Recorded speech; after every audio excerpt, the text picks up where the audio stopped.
Pleasure for me to be here at Club Food. Actually, until I got to Copper Mountain, I thought a lift line was something you got from your plastic surgeon.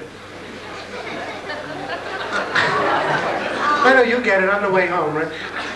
Anyway, what else can I tell you? Listen, I'm enjoying myself so much, but it's so French here. I gotta tell you, my wife was disappointed when she found out her French lesson was skiing, not kissing. I tell you, I went to the infirmary. It's so French there, they wouldn't take me unless my medical insurance was circa Blue Cross. But Club Med is doing wonderful for itself. I mean it. I understand that they're going to have a branch in Eastern Europe, Club Reform. The antidote to the Berlin Wall. They got one in Russia now, too. Club Red. The antidote? We don't have it, but we're working on it.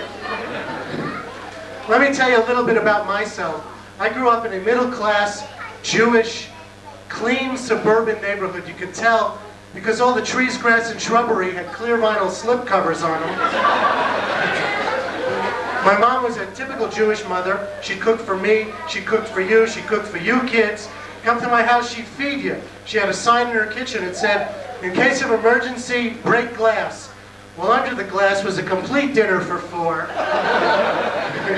Every year at the Jewish holidays, it was the same thing. My mother was delegated to make the matzah balls. She would take the matzah meal, and she would push and pull and mash and push and pull and mash. My mother was the first Jewish woman in history to bring a matzah ball to orgasm.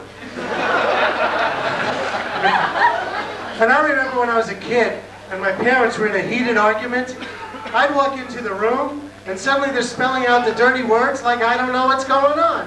Don't talk to me like that, you little there. Don't say that to me, you little I went over to my mother one day. I said, "Ma, what does Dad do for a living?" She said, "Your father's a CPA." I thought she was mad at him. And I remember being in awe of things my father said when I was a kid. I remember one time my father yelled out, "Honey, where are my shoe trees?" I'm 6 years old. Shoe trees. I spent the whole summer planting his shoes in the backyard. We're going away on vacation. My father yells out, "Honey, where are my toiletries?" I'm like, "Toilets too?" No wonder whenever we go on a long trip, he pulls over to the side of the road, makes me go in the woods. I'm thinking, how do you flush a tree? So we're away, and I said, "Dad, can I buy a souvenir?" He says, "What do you think? Money grows on trees?" I said, "No, Dad, shoes do."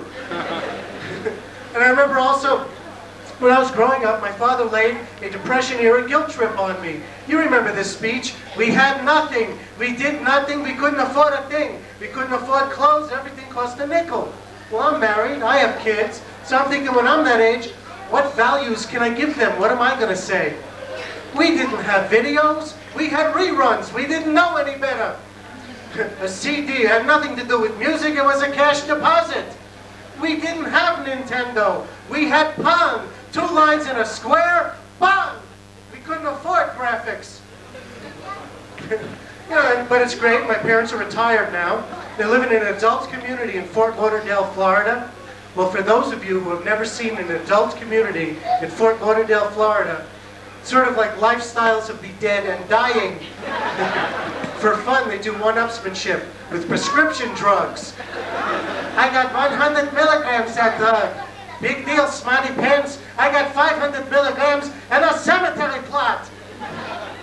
Hanging out by the swimming pool. A 140-year-old lady comes over to me.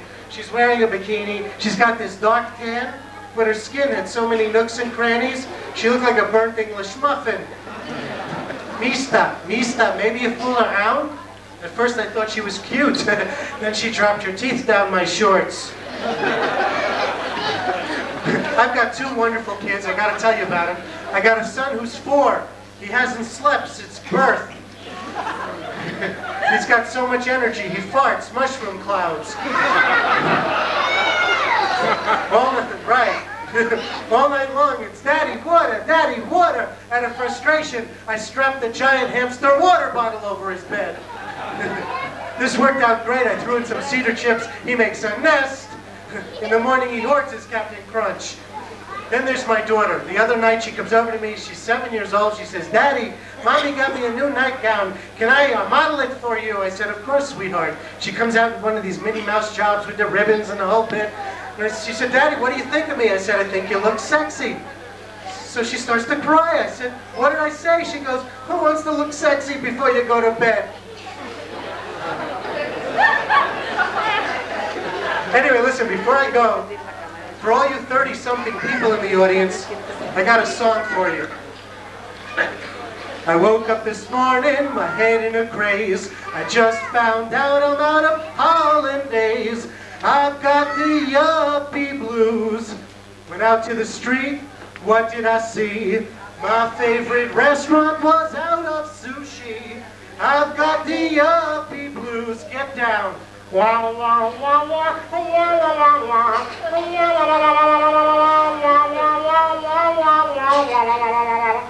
always in fashion, but what can I do? I can't afford a new BMW. I've got the yuppie blues. Went out this morning, I went for my jog. I came back for breakfast, ate my Club Med catalog. I've got the yuppie, I've got the yuppie, I've got the yuppie.